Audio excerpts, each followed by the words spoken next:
Hello! Today, you will hear a story with an interesting plot. How my wife cheated on me at work. I ran out of money on my phone. She said, "How come you have a huge limit on your rate there? You probably spent it on social media. Didn't you?" "Yeah," she said it too hastily. There was a hint of untruth in her voice through the tension. "Why don't I look it up? In my account?" "No. You can check it later. Let's go to bed," she declares imperiously. "I have big plans for you tonight. I usually take the initiative." She's 42. For her, intimacy is just a marital duty. The next day, February 21st, I go to her personal office at work and see that she is out of her SMS package. Since she hardly ever used text messages, I, in all seriousness, thought that I was just having a blurry vision. It's been a while since I've peeked at her calls. Been getting more and more trusting of her lately. I asked for detailed stats and found something I didn't expect to see at all. A steady stream of text messages to the same number. I looked up the number on the internet, and almost immediately I found out who it belonged to. It was a businessman whose my wife used to work in a home appliance store. The man, as my wife says, is very decent and respectable. The facts speak for themselves, and I feel my pulse going over 100. My body instantly, without consulting me, went into a state of stress for a few days. I returned from work, as usual, an hour and a half earlier than my wife, walk in circles around the apartment, then try to finish packing the closet. This is what she catches me doing. "Why are you so sad? You do not have a face. What's wrong?" "Nothing's wrong." I feel a little nauseous. I'm putting myself out of my misery and postponing the scandal. I need to get to her phone. Wait for her to shower. I have access to a smartphone. I've never noticed, but she's in control of her phone all the time. Even when she pops into the bathroom, she puts it in front of the door. No chance. We go to bed. I somehow fall asleep, though my heart never slows down. By morning, it was unbearable to lie down and tell myself that I was sleeping. I periodically look at the scoreboard of the electronic clock. And then it's 5 o'clock. I get up and get dressed. My heart beats in a new already familiar rhythm. They say I have to sleep with the problem first and then act. In terms of time, I think it is possible to consider that I have slept. My wife cannot sleep when I walk around the apartment. She gets up, goes to the kitchen to peel potatoes. She has not cooked anything since the evening. Here is my chance. The noise of the water in the kitchen, and I grab her phone. And before I even unlock it, my wife is already standing on the doorstep. "All right. It's 5 o'clock in the morning. We're in the middle of a fight.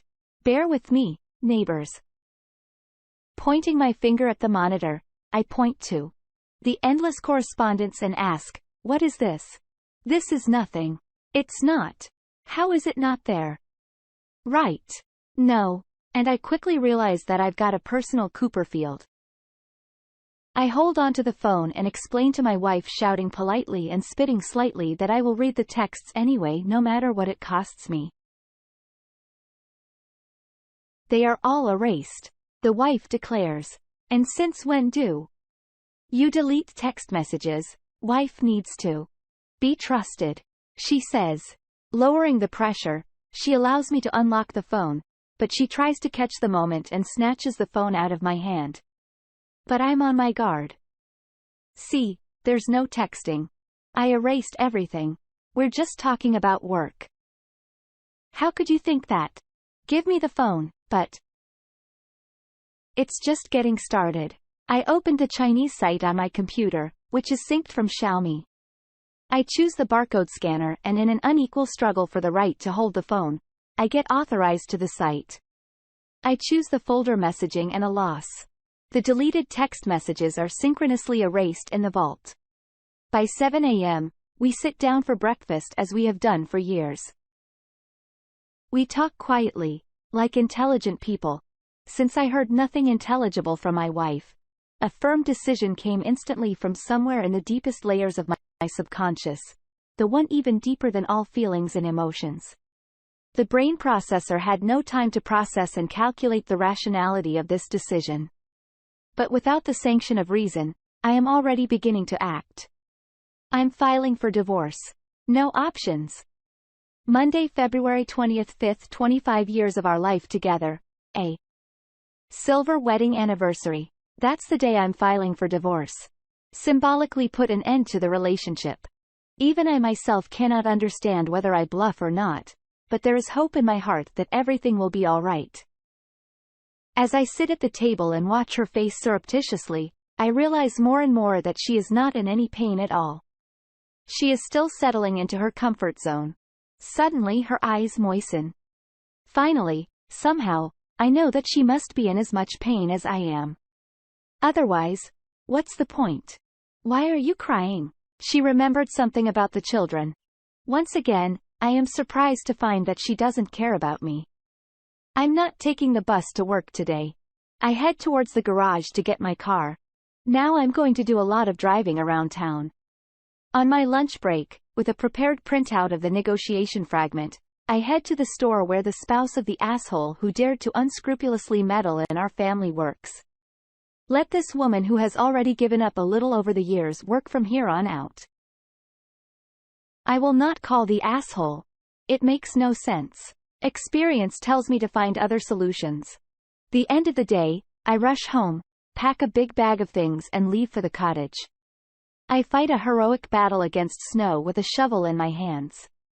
The temperature in the house is minus. It is not meant for living in the winter. The next day, my student son is back in town for an unscheduled vacation. But I only keep in touch with him by phone. I did not return home. I had to lie to my son that I was renting an apartment. I couldn't let her know where I was, but she figured it out. On February 20th, 3rd, she found me in the yard with a shovel. She rushed me in a cab. Come home.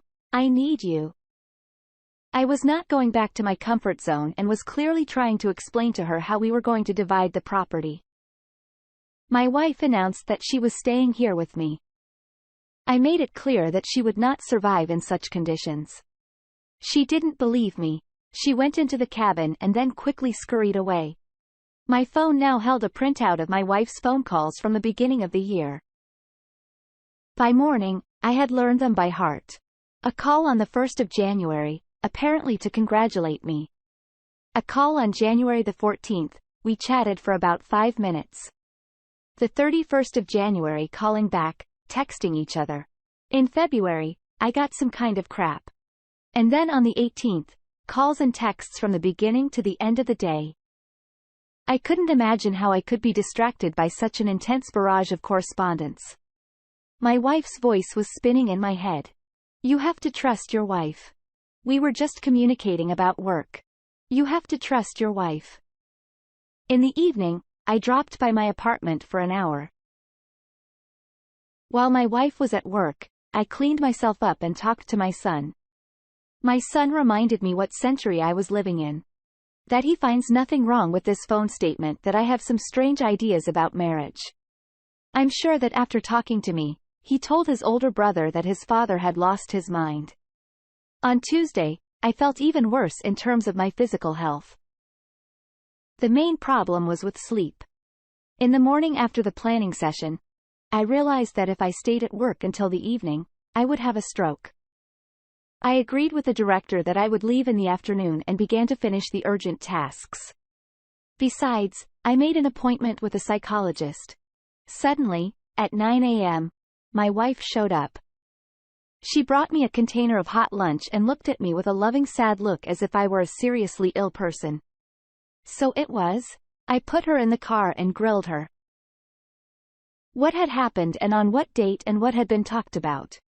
Roughly it went like this. Have you ever talked to him on the phone before? No. Not since I quit my job. Never. And you never called him until February. I only called him about that problem.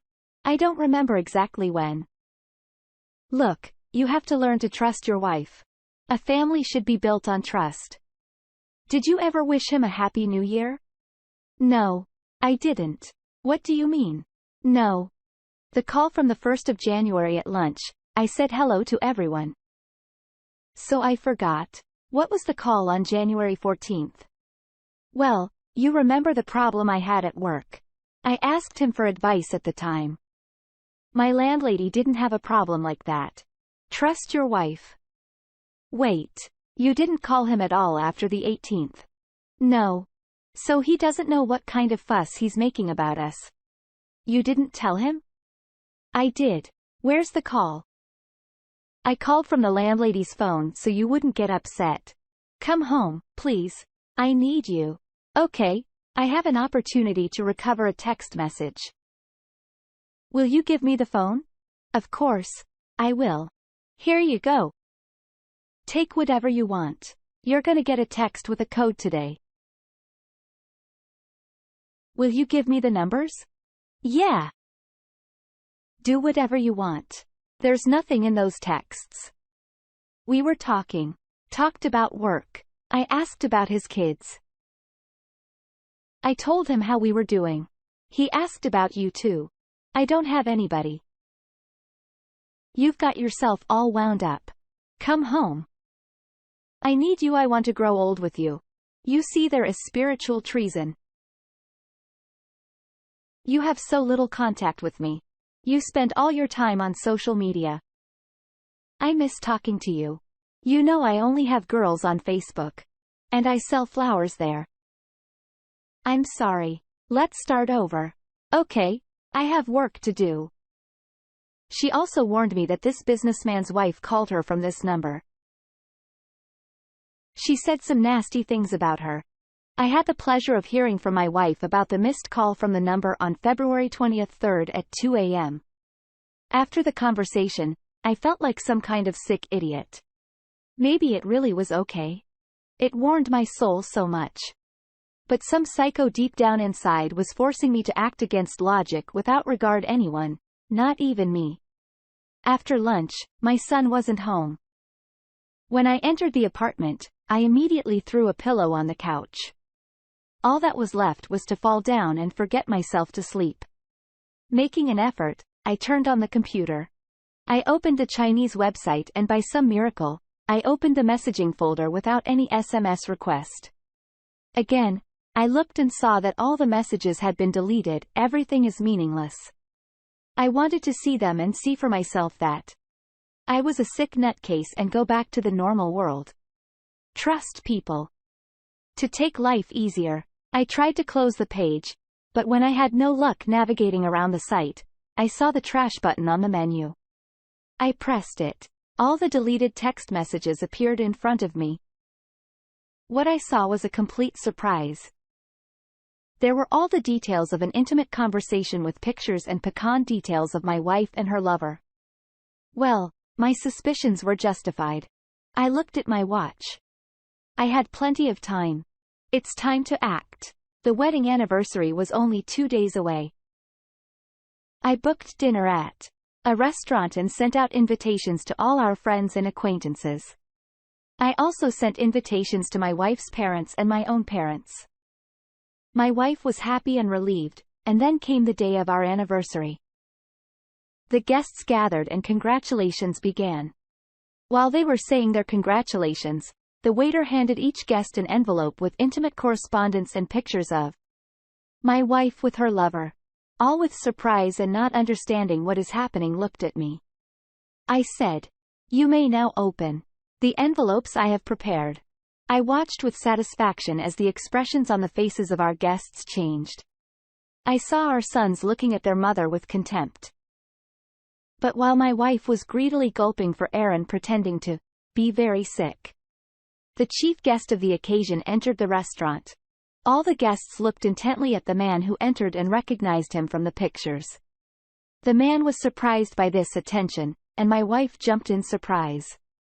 The day before the party, I had sent an invitation to the restaurant from my wife's phone to her lover, to which he willingly agreed. As I watched the faces of the guests, only my father smiled at me and said, "Son, you're the best I've got.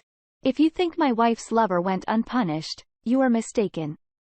When the lover came home, his things were already packed as his wife had received the same envelope.